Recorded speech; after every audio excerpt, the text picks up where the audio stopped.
And so now we have our luncheon session. We have with us today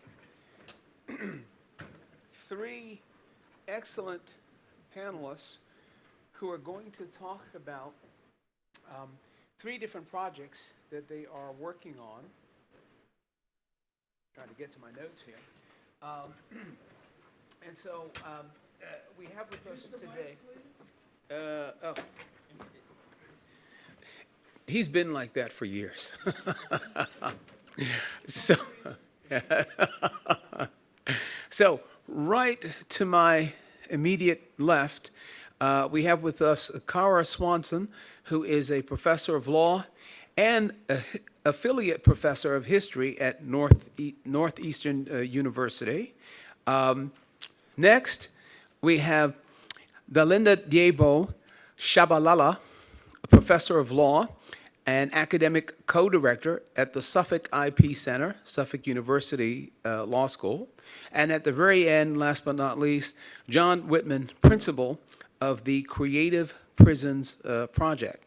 And so what I'm going to do is I'm going to turn the floor over to each of you. Each of you will have a few minutes to introduce and discuss, lay out some details about your individual project, course, or project. So why don't we start with you, Kara?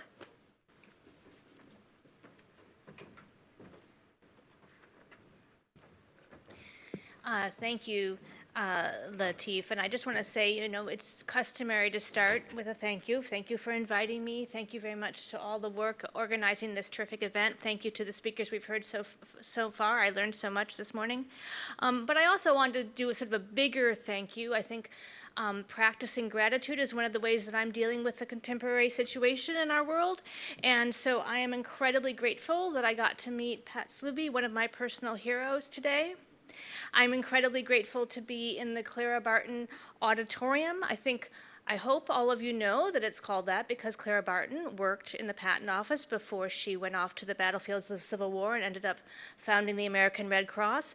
What you may not know is that she may have been the first person in the Federal Civil Service to do the same job as a man. She was a clerk, not an examiner, but there were male clerks, and to get the same pay for doing the same job as a man. So if we're talking about inclusion, she's definitely an example of that. And then to bring us back to the subject of this panel and my project, I want to say thank you to the editors and contributors in the book that you see up here, which I'm going to be talking about, and to my dean at my law school, who is allowing me to teach a course on IP and social justice. Are my slides somewhere? Yes, there we go. Great, thank you. So that's a copy of the book that I'm talking about. So I am teaching a course on IP and social justice. It is a seminar that I'm teaching to students who have taken at least one IP course or are taking at least one IP course. Let's see, here we go. So to think about then the content, we do not read any legal opinions. I do not wave my statute book at them, which I do all the time in my podium classes, read the statute, read the statute, read the statute. No, we're reading essays about intellectual property and social justice, mostly from the handbook there in the middle, but also drawing on other handbooks where scholars and practitioners have written applicable essays. And these are some of the topics. We have a topic of, for each week, we sort of start out with an introduction. What do you think IP is? What do you think social justice is? How do they fit together? How are ways that you think they fit together? And then different theories of intellectual property, social justice. Lateef's theory, but also a few other people. And each week, we apply these then to different domains and angles of intellectual property, reading about 3 to 4 essays a week with my students. And I think about this class a little bit differently than some of my other classes.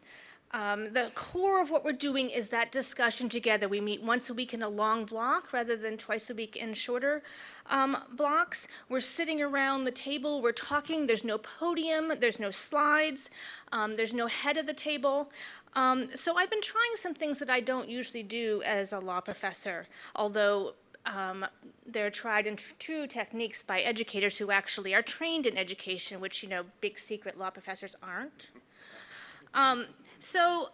For example, we start each session with roses and thorns, which some of you may have experienced in your K through 12 education. Everybody thinking about one thing that they're appreciative, practicing gratitude, and one thing that's bothering them that day. And these are usually things nothing to do with the course at all, right? My car broke down, or I caught the train at the last minute. Yeah, that was the rose for the day. And then we end each session with a reflection back on that section that I call appreciation, apology, or aha, right? What's something that you appreciate from the discussion that we had, an opportunity to make an apology if you realize that maybe you said something a little awkwardly, right? Because we're talking about some difficult issues with people that are situated differently, so a chance to say that, or an aha moment. I realized something that I didn't know before, and what's really exciting for me as a professor is that I inevitably have at least one aha moment in our discussions where I'm like, oh, you have helped me. You, the students, you, my colleagues, have helped me understand something that I hadn't thought about before. And so when I'm able to articulate my ahas to them, I'm modeling to them sort of what I hope is happening to them as well, right? That they're having those aha moments in our classroom. I try and decenter myself. That's why I have up here the silence of the professor. Right? If we think about equity, access, and inclusion, which Lateef teaches as the touchstone of IP social justice theory, equity and access and inclusion in the classroom as well. So it's a student who's going to lead the discussion each week, and they choose their weeks. They come into class with a reflection paper to prepare them for the discussion, and then we're off, and we range across that week's readings, previous week readings, things that they've encountered in their life and other courses, and pulling it back to the themes of, well, what would social justice mean here? Is this really an IP question, or are we talking about something that's not really an IP problem? Those are the constant themes in the course. And I can also adapt the course to my students, because my students, of course, all want to be you, right? They want to be intellectual property practitioners. So I want the course to support them in that goal. When they choose their discussion week, when they choose their topic, that's something related to their passions, their career goals. When they're a discussion leader, I ask them to find either an outside reading, another essay, formal piece, or some example of IP, social justice, or injustice and action to bring in and add to the discussion. And I'm hoping that's going to feed into their final project, which again should reflect what they want to be doing in practice, what they imagine they'd like to understand there out in the world. And of course, we're always talking about, well, what would this mean in practice, right? How would we solve this problem? We can imagine that we're a judge or a law clerk, but we can also imagine that we're going to be in boardrooms and client meetings. What does that mean there? And I just want to close by giving you some quotes from some of my students from their reflection paper. So this is one student. She came into the class and she talked about how her first law job was in the IP department of a big pharma company, and she was feeling very conflicted about that. She said, I know that patents in the medical field lead to high prices, but my employers were telling me, and I believe them, that they were also creating life-saving drugs and that patents were an incentive for that. And she said, reading IP social justice theory helped me understand that there was a paradox at play here. Both perspectives were true. I really appreciate and agree with the IP social justice claim that social justice is an inherent and fundamental purpose in IP. It's not a foreign concept to this area of law, right? So that's the baseline of what all I want my students to figure out. This is a direct quote. I was delighted by the greater discussion of this issue, right? I did not make this up. These are her words. And then I put a quote up there about John Whitman, my co-panelist's essay we read about his Creative Prisons project. And the students had been very skeptical of educational suggestions, like you just need to tell people more about IP. They're like, how does that really do any good, right? It's all about money. But she said that John's paper was highly persuasive to her. Here's another student thinking about structural roles of intellectual property and capitalism, and her aha, where she thought that capitalism came first and then with intellectual property, and she started to think about an interplay, that IP was not a static, unchanging entity or just a mere byproduct of history and technology, but an active participant in social and economic changes. Another great aha, right? What are you trying to do? What can you do with IP social justice? And again, she commented on John's article in that perspective. And then that last one I love, she was talking in that last bullet point about a story she'd heard on NPR that morning about a Black American craftsperson. And she came into class and she'd written this down in her reflection page. She's like, everything clicked, right? I had understood intellectually about how these facially neutral intellectual property laws can disproportionately harm marginalized communities, but I hadn't grasped how they fully function. And I was listening to that story and I was thinking about our readings, and it all came together for me. So I can't tell you, a peak moment as a law professor. I can't imagine what else I want to be doing. So I'll pass along the podium then. Great, thank you.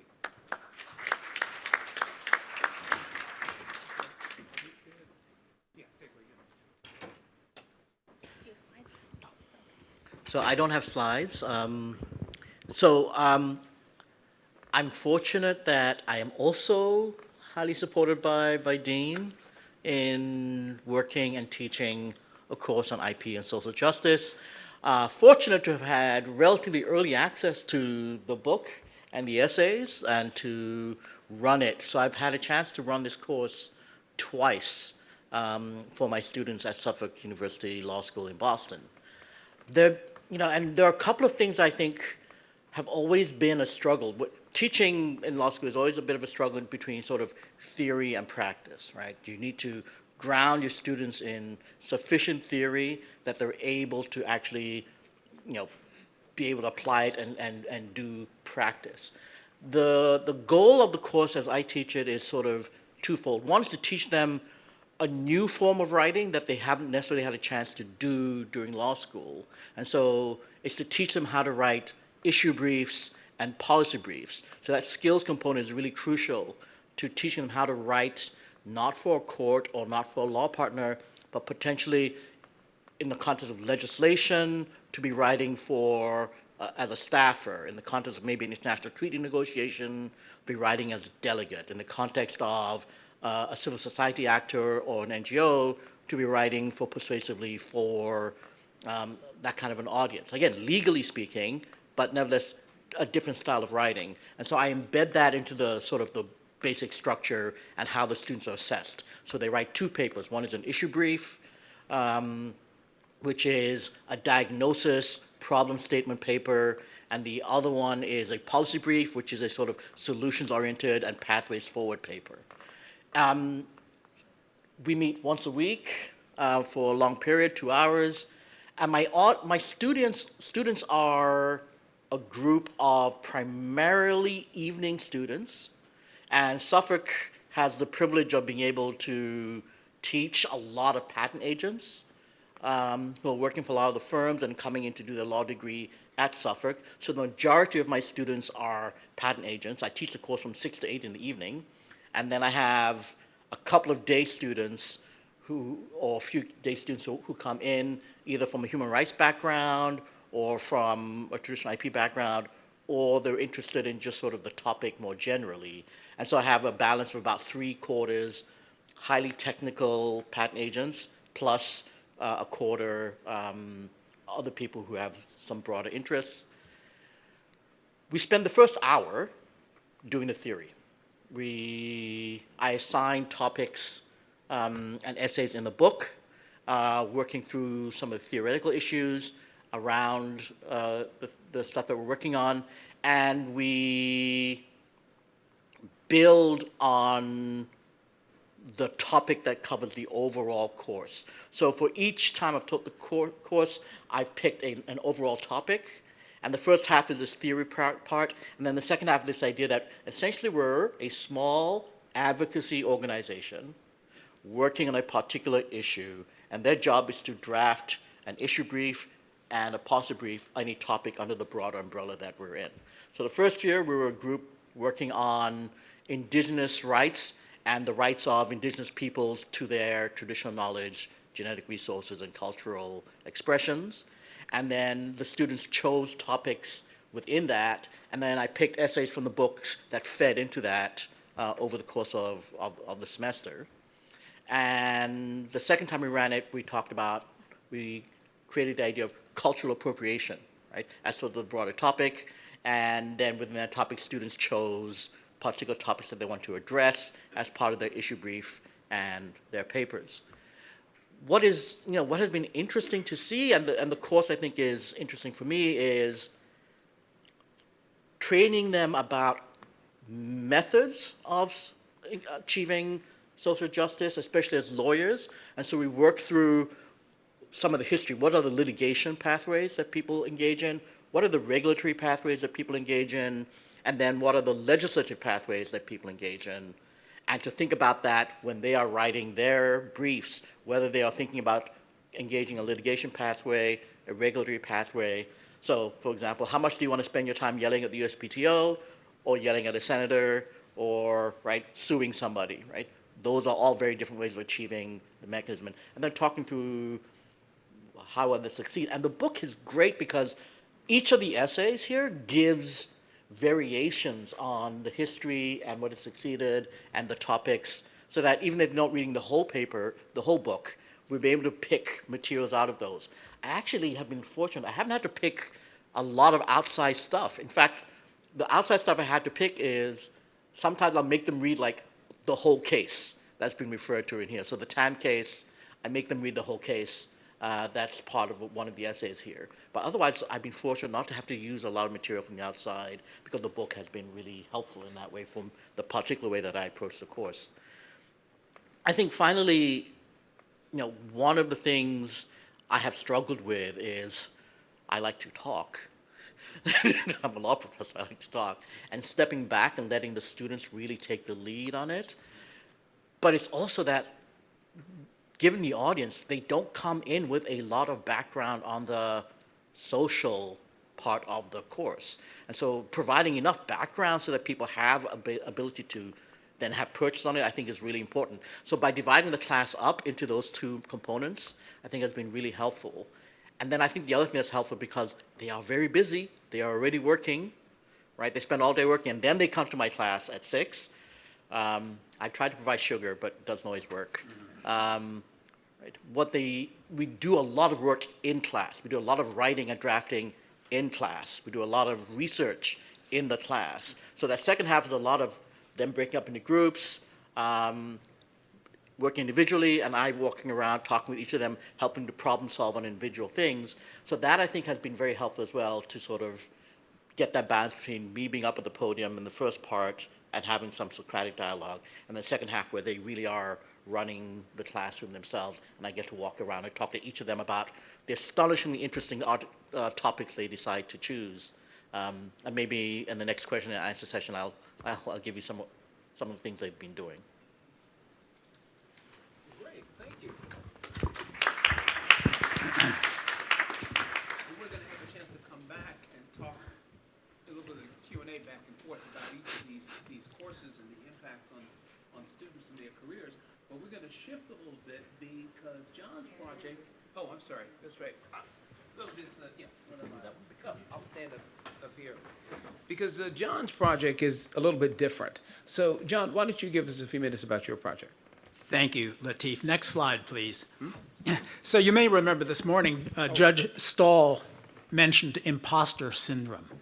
Well, I'm an imposter. Now, we know Chip has a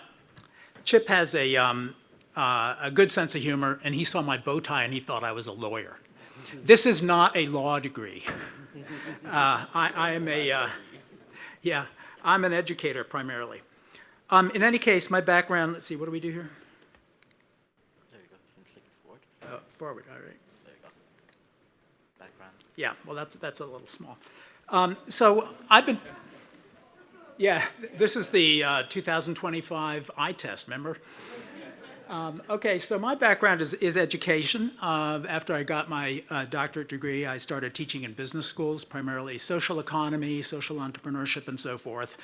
Came down to DC and started the Museum for Black Innovation and Entrepreneurship. I met Elizabeth Doherty here at the USPTO who said, oh, you're doing innovation, you've got to meet Lateef Mtima. So he and I connected, which is great, and also Pat Sluby, we met. With Lateef, I was invited to author some book chapters. I'll just jump ahead.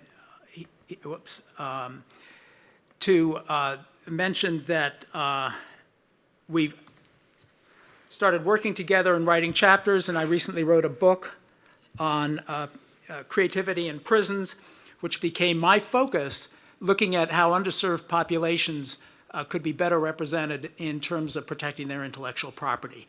And what is interesting is that one of these underserved communities, sort of a captive community, is prisons, of course. And so I started looking at prisons as a source of what I call dark IP, which is to say, a potential reservoir of IP that hasn't been discovered, hasn't been exploited yet. And that's how I got into this, into the prison space. So you see across the top there are other possible sources for dark IP that I think are rich for mining. But if we focus on prisons, I started looking at the teaching of arts in corrections. The idea being that there were people in prison who had artistic capability in the various forms, writing, of course, visual arts, music, drama, and so forth. I was curious at the outset, how do they protect their IP? Do they even know what IP is, and specifically in terms of copyright? So this led to a project to try to rationalize copyright registration from prison, which is, as some of you may know, is very difficult. Also, inmates typically, or residents as I call them in the book, typically don't have the kind of money required even to file for copyright registration. So we'd like to set up an evergreen fund which would fund that sort of thing, and with their subsequent success, they would be able to pay that money back for future use. And also to write a model act, a model piece of legislation that might be used at the federal level or at the state level to support what I'm proposing as a national carceral creativity policy. Just as an overview here, I have a map of all the projects underway at the Creative Prisons Project in the area of policy development. I'm not going to go through the map. You can see it in the handouts. But there's a considerable amount of work to do here, another book coming out. Let me just leave you with this one notion that I think is a good way to think about this opportunity. And that is, when you look at the nearly 2 million people who are behind bars in the US, in prisons and jails, it turns out that that's equivalent to the 5th largest city in the country. So you have New York, you have LA, you have Chicago, you have Houston, and then you have what I call Prisonopolis. And Prisonopolis is going to be the title of my next book, which will provide you with essays of what I learned while doing research for this book. So we're looking forward to that. And in case you're wondering, Prisonopolis is bigger than Phoenix. Hope you have a lot of questions. Thank you.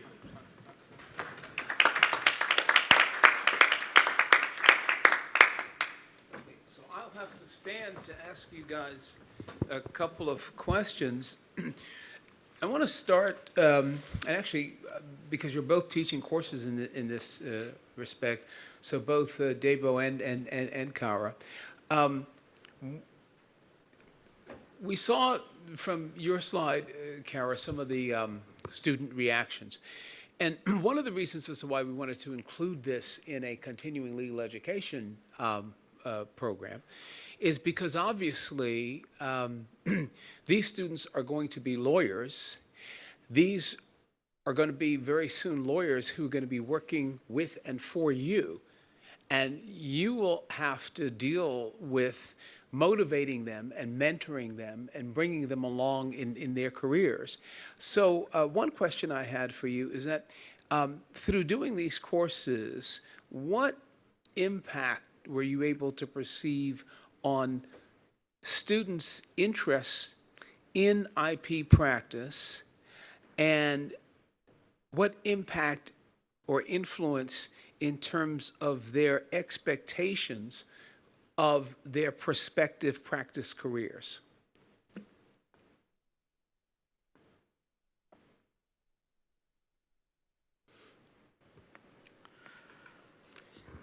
So, the framework that sort of justifies the course that we're teaching, so I get to teach it in the context of a broader framework for teaching cultural competence in the context of the law school. So it is one of the ways in which they can meet the requirement at the school for learning and showing that they've demonstrated their learning in cultural competence. And for me, what that means is that in the context of the classroom, thinking very carefully about the underlying structural and sort of economic and cultural systems underlying the rules with which they have become very familiar. So getting them to really dig in and ask, okay, when we are dealing with the rules, you can of course apply the rules and they appear to be neutral rules, and I think the book is really great at doing that. Ask yourself, is there a differential impact? If there is, why? What explains that differential impact? And if we think those reasons for why there's a differential impact are bad, what approaches can you consider to change those? And I think it's really important. We teach this in other places, in contracts and others. We do teach this. But this is one of those courses where it really, for them, I think the rubber does hit the road. This idea that, patents are not neutral. The rules in patent are not neutral. The rule for inventive step isn't neutral, right? The rule for prior art isn't neutral. There are policy reasons underlying all of these decisions, and you have to ask what those policies are, and do we agree with those policies? So that's one side of it. And I think the other is just this basic idea of, can you speak the language of people whose primary motivation is not commercial interest? Can you speak the language of people who are coming to you and may have mixed motivations, may be primarily motivated by non-commercial interests, and can you never figure out a way to frame the legal issues and to frame the service that you're providing to them in a way that meets their needs? And then finally, I think one of the classic examples is exposing to understand that there are all these different kinds of people with interests in the system, and that if the system only reflects one set of interests, the system isn't working. And so I think that's also one of the things that the class is meant to do. And, the students who come out seem to have gotten that. They listen to each other, they present each other's problems, and every time they present on their papers to the other students, they're all just in there, like I do sometimes, and go, oh wow, I didn't even know that was a problem that came up, because they all have their individual things that they found that matter, and then they find a way to explain to everybody else in the class. I think that educational component has been really helpful as well. And before you, Kara, one observation that I just pulled from what you just said, a practical teaching point. In other words, students have a tendency to envision a monolithic version of the client. Yeah. Okay? So I'm going to be in IP practice, and the clients are going to be like this, and they're going to want that. Okay? And what you just talked about is preparing the prospective lawyer for understanding that there's a spectrum of prospective clients. Mm-hmm. Their roles, their interests, their motivations, their objectives in obtaining their rights, pursuing their rights, exploiting their rights. In some cases, it may be some things that are unexpected, and it sounds like your students are going to be that much better prepared in practice for the atypical client, or just the fact that the typical client may have a range of expectations as to why they come to seek counsel. Kara.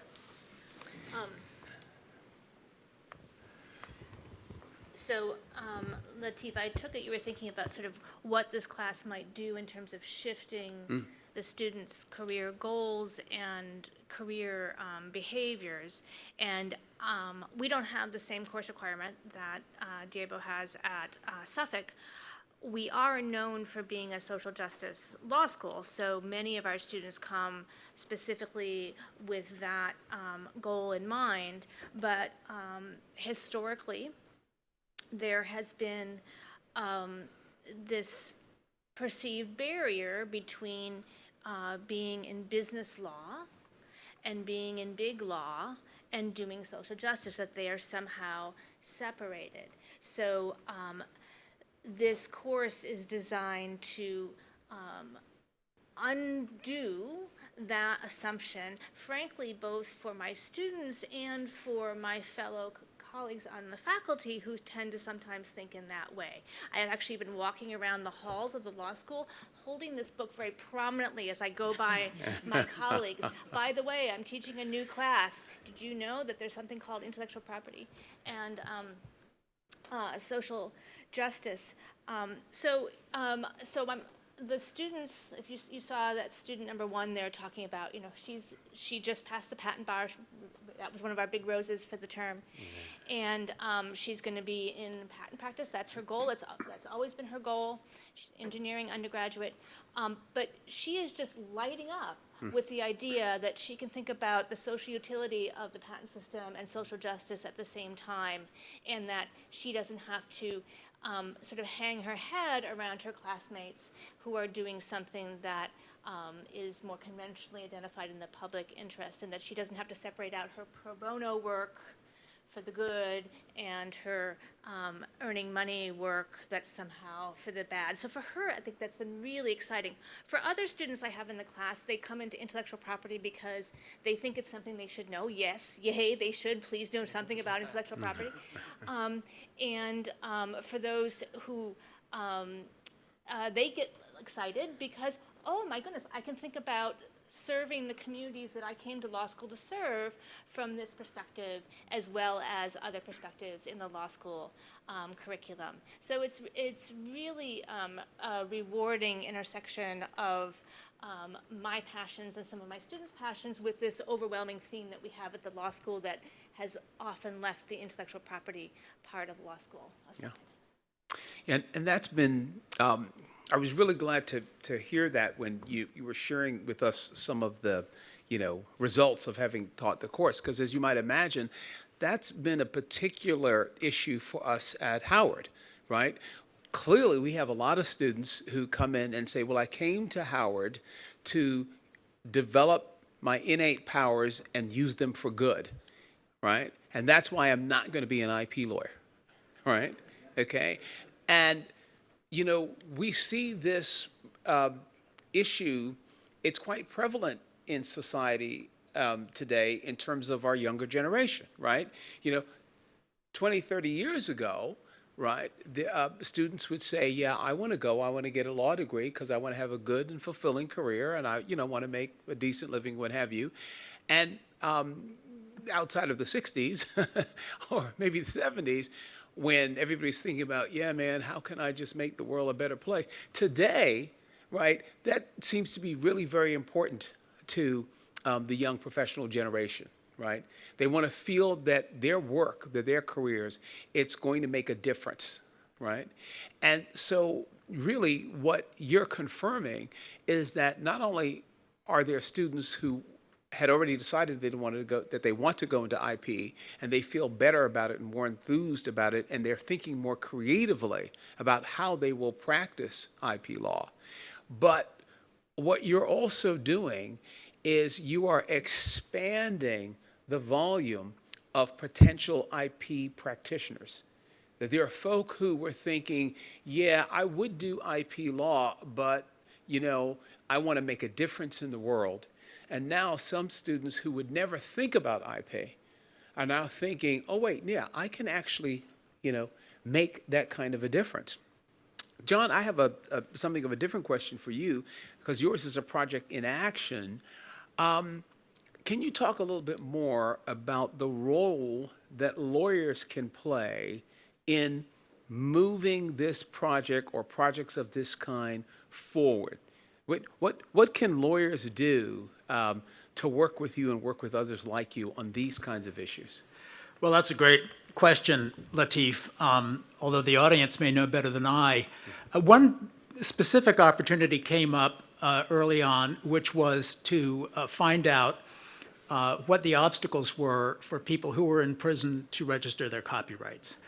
And it wasn't long before we realized that it wasn't very easy. So this became an opportunity to engage a Wikimedia fellow who'd been assigned to the Institute for Intellectual Property and Social Justice, and Lateef put her in touch with me. She was a recent law graduate, I believe, from Tulane at that time, and she worked with me as a team to look into this project. And that proved very, very helpful. We engaged a law professor from the University of Denver and one of her second-year students, and together came up with a protocol for how to register a copyright from prison. This had not been done before. You probably know that there are federal prisons. There are about 122 federal institutions. They have about 155,000 residents, inmates. And then there are 50 state departments of corrections, and they are responsible for about 1,500 institutions, housing about 1 million people. And they all have their different policies. But at the federal level, if you're in prison, you don't even have access to the internet. So when the Copyright Office says that they have just made it much easier for people to register their copyright applications through the internet, it does you absolutely no good if you're behind federal bars. The state level, it's a little bit different, but not much different. Sometimes you do have access to the internet. But the protocol came up with this method whereby you would assign a trusted individual to represent you, who would then file on your behalf.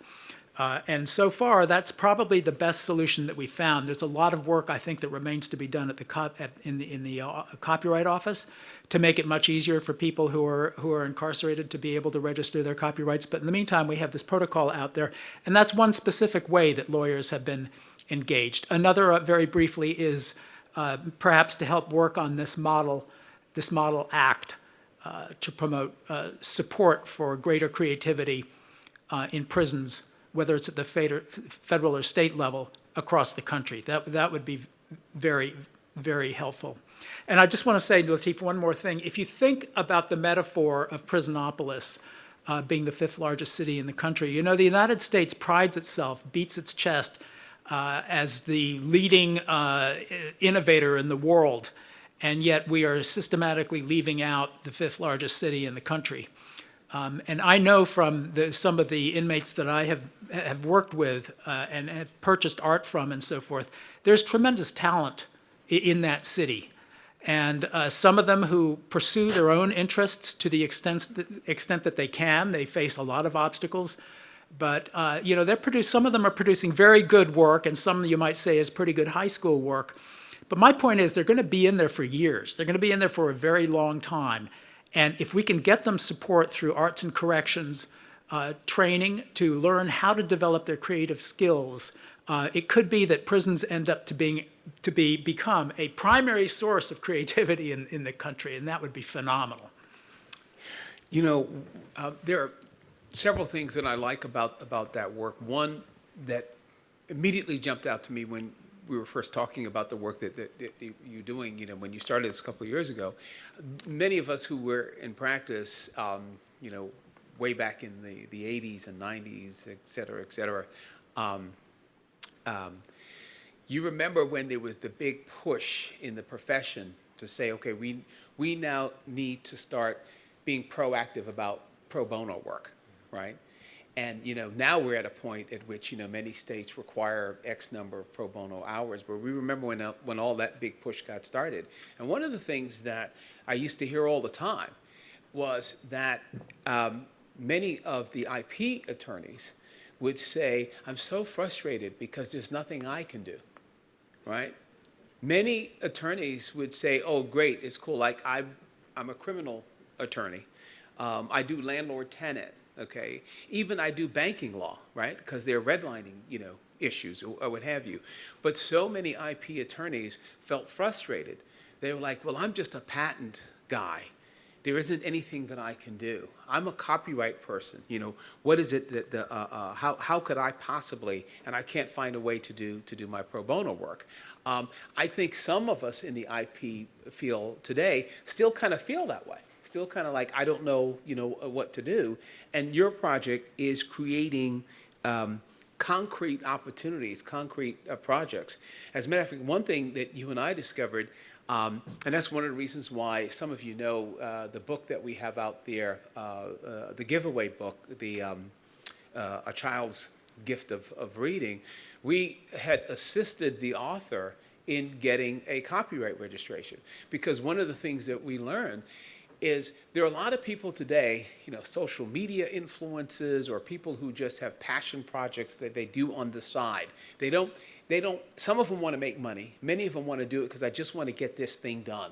I always wanted to write a book, or always wanted to get my photographs out there to people, whatever it is that they wanted to do, but had no clue about, some of the legal aspects of it.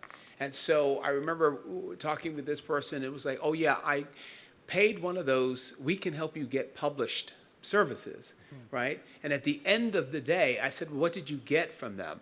Well, they gave me some formatting suggestions. They told me how I could get my book onto Amazon, right?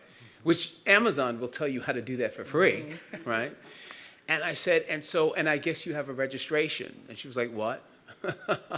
I said, so you didn't even know that you would like to have a copyright registration. You didn't know what the benefits of it are. And you had no assistance whatsoever in navigating that.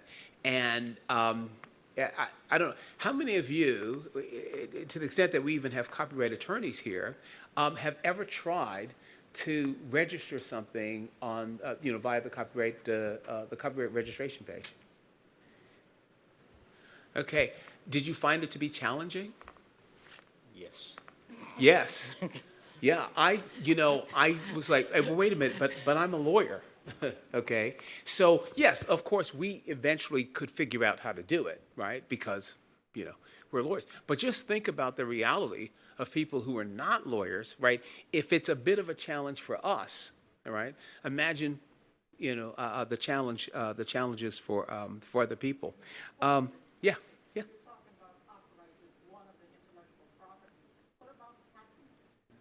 Ah, These inventors, we had Jack Johnson, who was, our first black boxer in the U.S., but he went and got incarcerated at Fort Leavenworth, yes.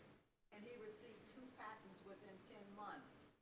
So how did he do his work in terms of filing the application? I think was through the attorney. I pulled the patent file when I was working at the patent office, but it's through the patent attorney. But it's interesting, those people are lost as well. Yes, yes, and for those online who may not have been able to hear because we're up here on the mic, what Dr. Sluby was just talking about gave us a good example of the historically famous boxer Jack Johnson, how he ultimately obtained 2 patents, and at the time, he was incarcerated, right? And clearly, there is much need for patent pro bono support in assisting all kinds of individual inventors all across the nation, okay, in developing their innovation and taking it through the patent process.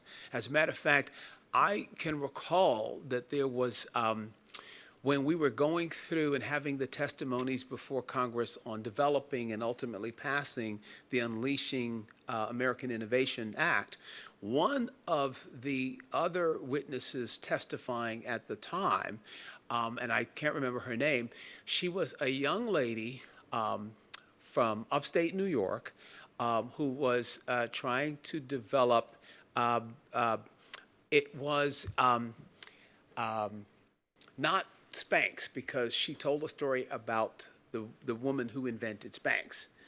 And she ultimately connected with the woman who invented Spanx because that person explained to her that when she would take her idea to various patent attorneys and say, so this is what I'm going to do, and I'd like to get a patent on that, that the patent attorneys typically said that, no, you'll never get a patent on that. And it wasn't until she engaged with a woman patent attorney who said, I get it, right? Okay. And so what this young woman, who was only like in her 20s, right? This is not the Spanx lady, this is the woman who was testifying. She told a story of how what her invention, it has to do with the people who like to hike, right? And I'm not a hiker, so as I'm told, but it makes sense. You're in the forest, and even though you're in the forest, you're there for a long time, at some point you will need to go to the bathroom, right? And she says, the way women's clothing is designed, it doesn't really accommodate that, right? Something that I, as a man, it would never occur to me, okay? Because even if I'm not in the forest, going to the bathroom while still being dressed is a relatively easy thing, right? I mean, our garments are designed to accommodate that. And so her innovation was a kind of slack prepared for women, right? That this is the kind of pants you would wear hiking, so that it would be easier for you when, you have to find, like the man has to find, okay, go behind that rock, right? Okay. And again, she said she went through what little savings she had trying to figure out how to go through this process. And it wasn't until she engaged with a woman patent attorney that she was like, okay, I get it. And she got her patent. Returning to you guys, now the two of you created your independent respective courses just totally independently, right? I mean, because you're at different schools. What hopes and expectations did you have of these courses? And now that you've done them, have those hopes, expectations, objectives, how has the actual experience impacted, altered those hopes, expectations? What types of objectives you think you can achieve, would like to achieve? Now that you've actually done it, how has it perhaps changed the plan? Maybe I'll answer that first because I'm going to be much shorter than Diebo, because this is my first time teaching this term. But I really want to say that my goal is to create the next generation of IP lawyers who start their practice from the perspective that intellectual property can be a tool for social justice, and to understand that social justice is part of their remit as IP lawyers, and to be empowered and have the tools necessary to speak about questions of access and equity and inclusion in the rooms that they find themselves as IP attorneys. And I look forward to having some alums so that I can answer that question more completely. Okay, well.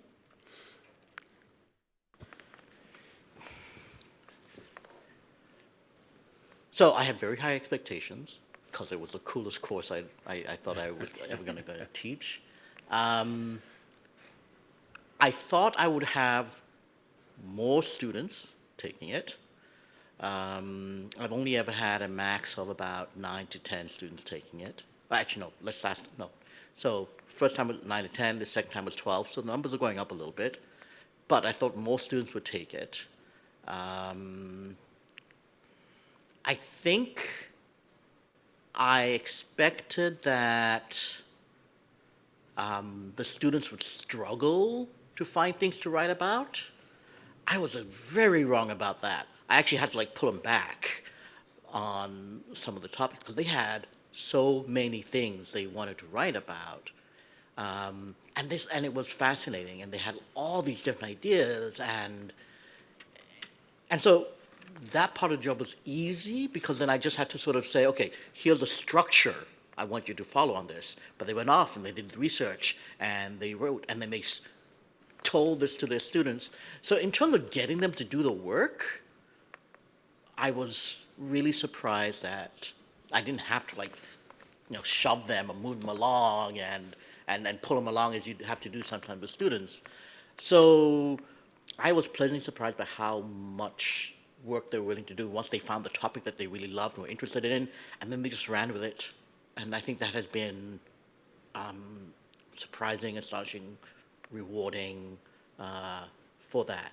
And it tells me that I think that it's not that law school isn't a place where you can find some of that sort of interest and passion to go forward with, but I think hopefully what that means for them is when they go into practice, they're aware that it is possible not to be bored, it is possible to be enthusiastic and interested in the work that you're doing, and one of the reasons can be because you are pursuing something that makes you feel like you're doing justice, which is really, really, really helpful in motivating you when it's 4 o'clock in the morning and you're done, doing research on Lexis and Westlaw. Yeah.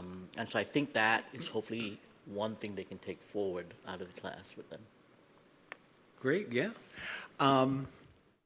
John, I've got something of a little bit of a different sort of a question for you. And this came up because we've been on the road a little bit, and so I know you have some thoughts about this. From a practical standpoint, obviously, it's not very difficult to incentivize folks who are incarcerated to want to do this type of stuff. As you've pointed out, I mean, you're where you're going to be, and you're not going to be anyplace else for a long time, meaning if you are incarcerated. So the opportunity to do something different, to develop your creative side, your innovative talent, it's also not very hard to incentivize attorneys to work with you on it, because once you lay it out, you go, okay, yeah, cool. That's what David was just saying. Well, this is a great way for me to, do some pro bono stuff. I'm interested in it. But there's another party in this. What would be the incentive for the incarceral institution to be supportive of this and to permit this? And are there some ways in which we can put some incentives in front of them that perhaps nobody has thought about before? Yeah, that's great. It would be perfect, of course, to have somebody from a carceral institution speak to that. Yeah, as we discussed, this captive audience of about 2 million people who are behind bars, you don't have to go far to find the creative talent there, and many of them are of course intrinsically motivated to do creative work as a means of self-esteem and so forth. And it would be a welcome break from the routine of exploiting them for their manual labor. But what's in it for the guards, the corrections officers? What is in it for the superintendent or the warden of the prison itself? What we found out from research on arts in corrections is that residents who engage in these creative types of programs have a much calmer behavioral profile. They're preoccupied with engaging in their own creativity, and it's very, very satisfying. And so they're not as motivated to act out and cause a problem for the guards. And who knows that better than the guards themselves? So the guards have a kind of motivation, I think, to encourage this kind of work just so that they can do their jobs better. That's a hypothesis that we haven't really tested yet. And then at the superintendent level, they, of course, would be interested in preoccupying residents in ways that would make the behavioral problems, reduce the behavioral problems for sure. But yesterday, some other folks that we were talking to had other ideas as well. And they're on the sort of pecuniary financial side, so it's going to be controversial. But the notion is that if you're, let's say, a prison writer, and you negotiate a contract with a publisher to publish your book, and there's something on the order of $100,000 advance royalty, the question is, could there be a piece of that kind of carved out for the prison itself? So once you sort of introduce the financial dimension here in a way that would be generated by the resident, what consideration might there be for the institution to recover as restitution some of the costs involved in housing and taking care of that resident, or for other purposes? It's an intriguing question that has both, I think, an upside and possible downsides as well. But we'll put it out there for hopefully your consideration. Yeah. So, yeah, because it is, and I'm about to open it up to see if folks have questions. So if somebody has a question or a comment, if you could make your way up to the microphone. One observation that came up in the other conversations we were having is that this, in many respects, is not a new idea, right? When you think about it, the problem has been that before, what penal institutions saw in terms of prisoners as a resource was, yes, let's exploit their physical labor, right? This would be, in turn, giving them an incentive to say, well, let's exploit their creative and innovative capability. And an important difference there is that when you exploit someone's physical labor, the only thing that you could say they arguably get out of it is exercise, right? I mean, and that's putting it in a positive light, if, without being too sarcastic. But if you incentivize a person to engage in their intellectual capabilities, okay, whatever the ultimate financial return may or may not be to the institution, we are assured that those individuals will have received some benefit by engaging in these activities. But yes, we have a leader. You've got a question. So I just initially want to thank you, Professor Swanson and Shabalala, for what you're doing. I'm originally from Boston, so I'm happy to see Northeastern and Suffolk doing what they're doing. I've come to speak at both of those schools at different points in time on IP issues, so thank you very much. I appreciate it. And Professor Swanson, you, I guess, brought up the issue of the pro bono, the contrast of the social justice versus the pro bono work. And I mainly represent, I'm a practitioner, I mainly work in the music business representing artists, producers, songwriters, and other creators. And when I am asked about pro bono work, even by students who want to come and work with me, and I explain to them that what I do is largely pro bono, oftentimes they don't want to accept, they don't understand, and they don't kind of accept it. But I'm constantly in a battle trying to recover royalties and ownership of the works for the clients that I represent. And oftentimes they don't have money, so I have to work on a contingency basis, oftentimes putting out the expenses for the litigation. So thank you for saying that. I appreciate that a lot. Dr. or Professor Whitman, to you, many of my clients are incarcerated. And of course, there's the famous situation of Tupac, whom everybody in the room, I assume, knows, who signed a recording agreement while he was in prison with Dr. Dre. A lot of people felt it was exploitive for Dr. Dre, and I forget who was with him. Another famous artist was with him. They hand wrote out a recording agreement on a visit to Tupac and had him sign it while he was in prison, turning over, the right for them to exploit his music. And when I use exploit, I don't mean that negatively. That just means commercial exploitation in this context.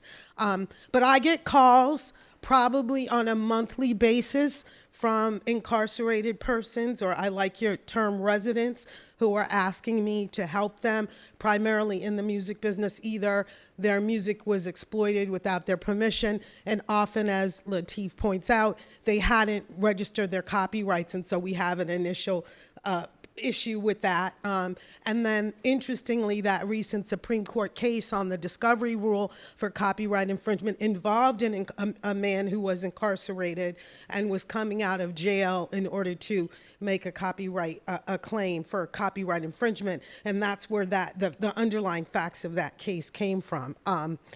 So I guess initially I can see some benefit in possibly giving a penal institution some incentive to facilitate this by saying that they get some percentage of the proceeds. But I think that has to really, really be monitored and because it will still be viewed as exploitive by many people, right? I understand the significance of it. Maybe if the funds go into some type of a trust fund that specifically just goes to helping artists get their copyrights registered or get legal representation, it might feel better because, as you know, there's a lot of interest from the IP standpoint of these services that allow them to call and text from prison that charge a lot more money than what you would pay for those services on the outside. So I just wanted to know from you if you've thought about kind of the context of how this would work, especially given our for-profit prisons that we have now. So that's my question for you. Thank you. Thanks for the question. Well, the issue of exploitation is very real. And unfortunately, there are players engaged in the supply-demand configuration of prison creativity who are, in fact, taking advantage of people who are incarcerated, because what can they do about it? But so are the institutions themselves. And different states and different facilities may have different policies. But the New York Times had a disturbing article about a writer who got a book contract. There was a six-figure advance royalty, and the prison garnished the total amount.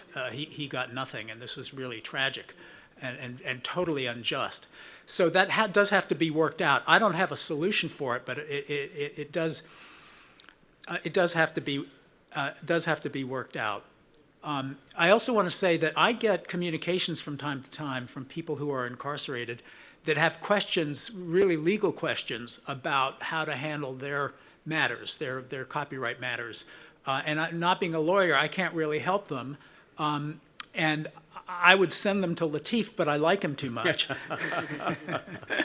So if there are any volunteers, give me your card. Yeah. Oh, okay, so we got time for one last one. Yeah, Marilyn? Yeah, he's going to bring it over. Yeah.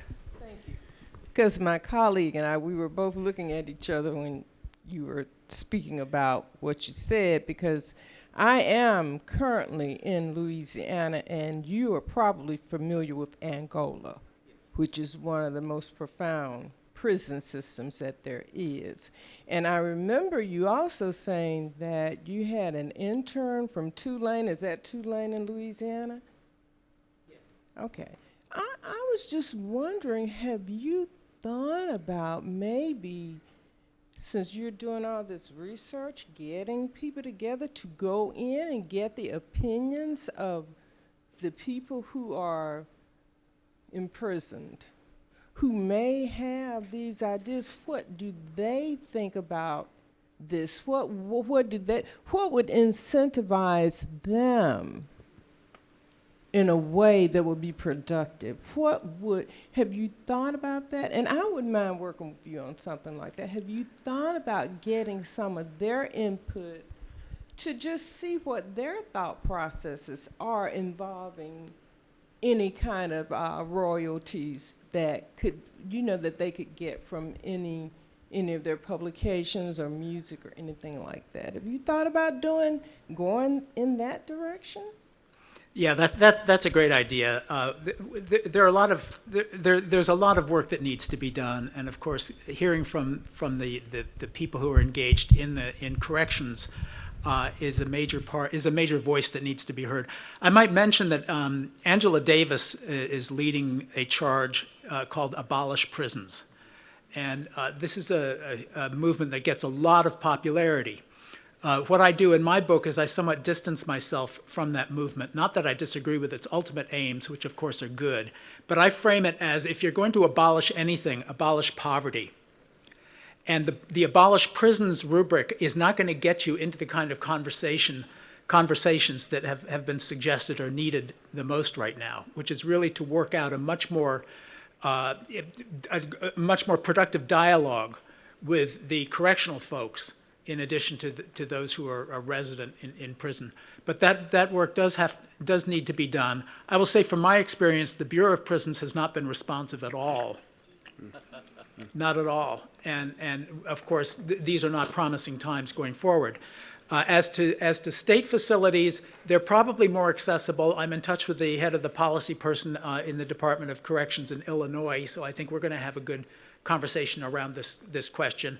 But then reaching wardens themselves, there's one woman in Massachusetts at MIT who's a former prison warden of a female institution. She's been very, very supportive. And not that there are any specific answers to this yet, but I think you do bring up a great research topic. So I'm looking forward to your pro bono participation. Well, great. So since we are, Lateef, can I just add yeah, one last thing? I was about to say that. So since we are technically a minute over, I wanted to give each of you a minute for a concluding thought. Oh, did you want to go first then? No, go ahead. Okay, start with Debo, and then we can do Kara and John. So one of the things that's been really interesting in the context of teaching social justice work is one of the things that students have found really helpful is to hear about Derek Bell's idea of like interest convergence. And Derek Bell does sort of an explanatory idea of sort of explaining how we ended up where we did with the civil rights movement and why things fell apart after that.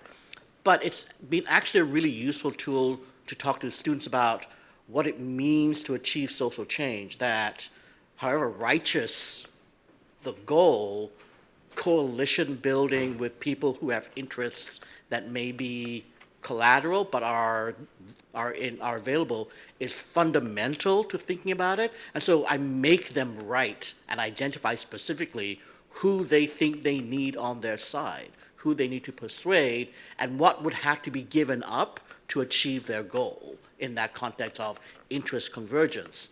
And, and one of the things we talk a lot about is this idea of this habit of lawyers to think of law as something that is. But when you actually look at how lawyers do a lot of work making law through litigation, through providing innovative legal theories for their clients. And so to the extent that we talk about the reality of how practicing law is, we talk about the fact that lawyers are making change all the time. They're choosing to do so partly on their own behalf, on behalf of their clients. The broader the sense they have of who their clients are, the more likely they are to make change more broadly. The narrower they think who their clients are, the more narrow they're going to try to make change. But lawyers find it really easy to advocate for policies to help their clients, right? And that suggests that lawyers know how to advocate for change. And so to think more broadly about what that looks like in terms of social justice, I think was really helpful for the students when they went, when they went outside. Yeah. Great. Kara?